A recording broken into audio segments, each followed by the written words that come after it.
Hey guys, how's it going? Dudey here. I am back with another video. In today's video, we are going to take a look at a dark part of history. This is the story of Stalin's Cannibal Island. Before we get into the video, guys, if you could just like, subscribe, and hit that notification bell, it really helps me out. It lets YouTube know that you enjoy my content, and so they'll give you my content more often. All right, so you win, I win, everyone wins. We're really close to 100K. Thank you so much. Now, this story takes place in 1933 Siberia. The River Ob, about 600 to 800 kilometers north of Tomsk, on an island known as Nazinsky, or the Cannibal Island. It was a desolate island surrounded by freezing waters. It was around 3 kilometers long and just 600 meters wide.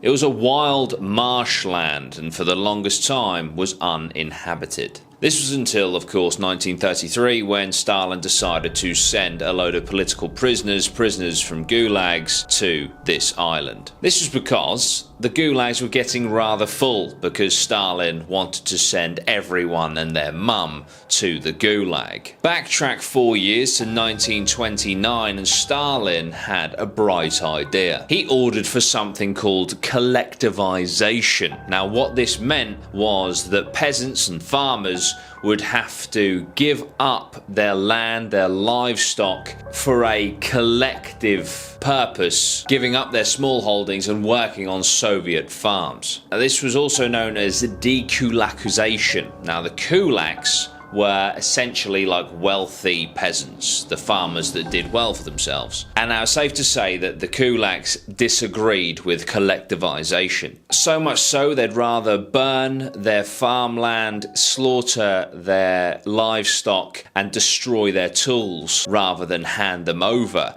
to the Soviet Union and subside to this collectivization. Now, of course, in great Stalin fashion, anyone that did this was either taken to a gulag or shot there on the spot. By all accounts, collectivization was an epic fail. Now, if you want to know more about the horrific gulags, I've actually done a video about them. So if you type in Dudey Rhino gulags, it will come up. It won't be a Call of Duty video.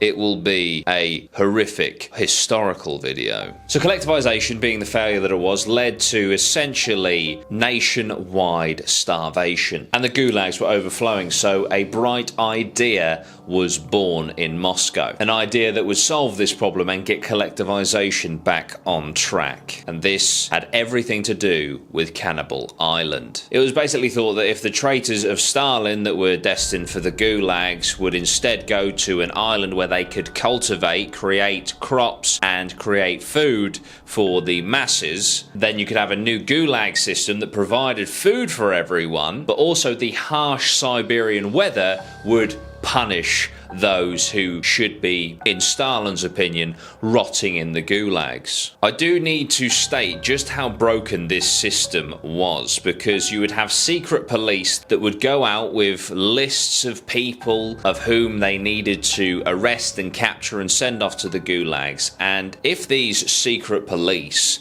or officers upholding these laws didn't reach the amount of numbers that they were supposed to for the week or the month, they would find that they themselves would be shipped off to the gulags or killed. So this bred an institution of fear whereby these officers would just go out and get innocent people that have done nothing wrong at all, women, children, men, elderly, young, pregnant, doesn't matter. If they could put you on a train to a gulag and fill their quota so that they don't get murdered themselves or sent to the gulags, then it was a case of rather them than me. So the amount of people that were sent to Cannibal Island that were completely innocent was unbelievable. Now, this whole Cannibal Island shtick was massively poorly organised, so much so that in total around 90,000 people were sent to Tomsk en route to the eventual Cannibal Island. And when they arrived in Tomsk via train, the local authorities hadn't even heard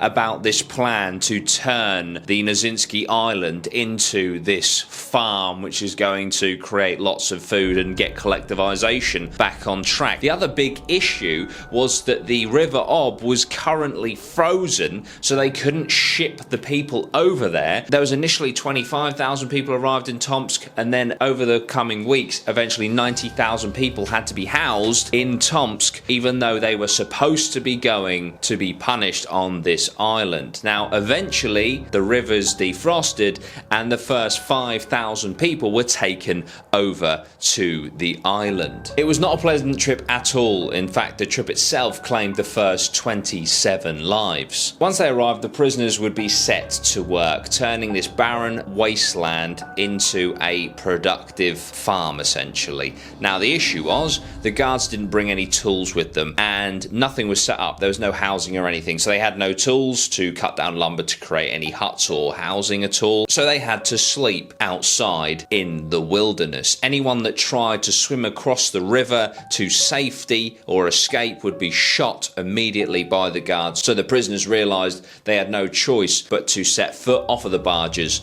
and onto the island. Basically, the prisoners were left there to die either by starvation or hypothermia. Food was incredibly scarce and was certainly not enough to go around. Initially, lumps of bread were distributed to the prisoners, just enough to keep them alive, but eventually, after a couple of days, the guards couldn't be bothered to make the bread anymore, so they simply handed out a couple hundred grams of flour to the people instead. Now, this meant that they would have to make the bread themselves, so some of them would run over to the dirty puddle water, because of course they're essentially in a swamp, or over to the river to make the bread in their hats, mixing the flour together to make the dough. However, because of how dirty the water was, this created lots of illness and dysentery, which killed a lot of people. There were also people dying because they were just trying to eat the flour, which of course is a powder, which apparently caused some people to suffocate. So there was not a lot of food at all, and sometimes the guards couldn't even be bothered to cross the river to bring them the flour. So less than a week later, a lot of people had succumbed to the environment. And because food was rarely brought to the island, and the guards that did bring the food to the island thought it would be funny and take some kind of sick enjoyment out of segregating the prisoners further by telling them that essentially, look, group up, have a leader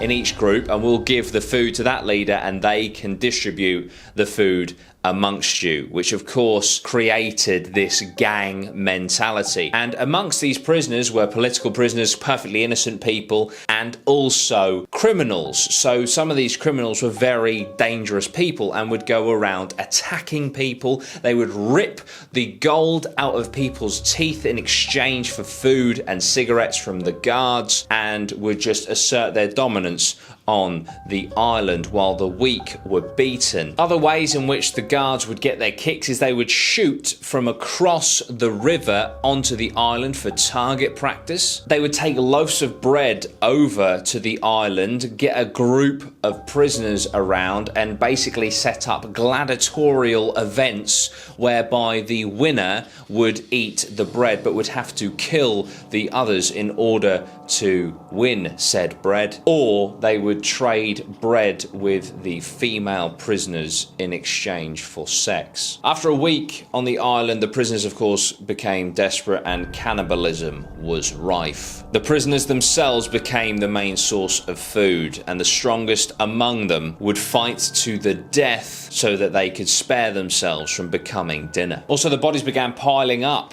on the island, those that succumbed to the environment or those that were dying, and they would have chunks of flesh torn away, cut away, and eaten by the living prisoners. There's a story from a young girl who wasn't a prisoner on the island. Apparently she was roaming the adjacent riverbank for bark and claims that she saw a woman tied to a tree.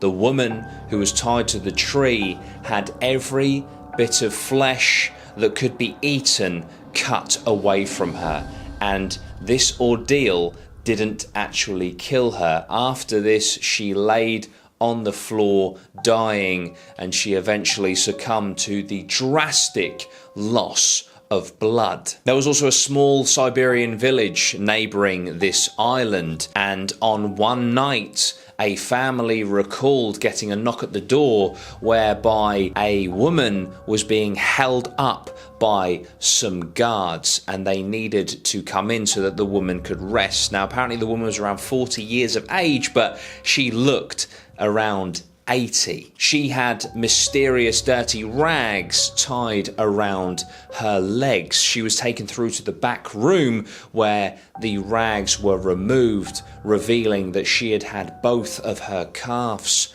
cut off while she was still alive, screaming, and the prisoners who cut them off ate them in front of her. Now, after a month of utter devastation, horror, and misery, the Cannibal Island was shut down. The Tomsk authorities came and evacuated the survivors. It is thought that there was around 6,500 people that went there in the first month, and only 2,200 had survived. Those that could work were moved to other settlements. Now, the craziest thing about this story for me is this is one of the stories that we know about. This is one of the pieces of Stalin's reign's history that actually made it out of that era, that isn't locked away in a Russian vault somewhere or burned and lost to history. This horror is something we know about. Imagine the horrors that we don't and will never know about. Stalin's 3-decade reign, absolutely terrifying. The Cannibal Island, absolutely horrendous. What do you guys think about this one? Do let me know down below. I really do appreciate it. Please like, share, and subscribe. Share the video as well. If you'd like to head over to allegedly, possibly, maybe.co.uk, the link is down below. I've just had a new merch drop. If you fancy getting some Atma clothing, then the link is there for you. Thank you so much, guys. I really do appreciate you tuning in. I'll see you very soon. Sweet one. Geese.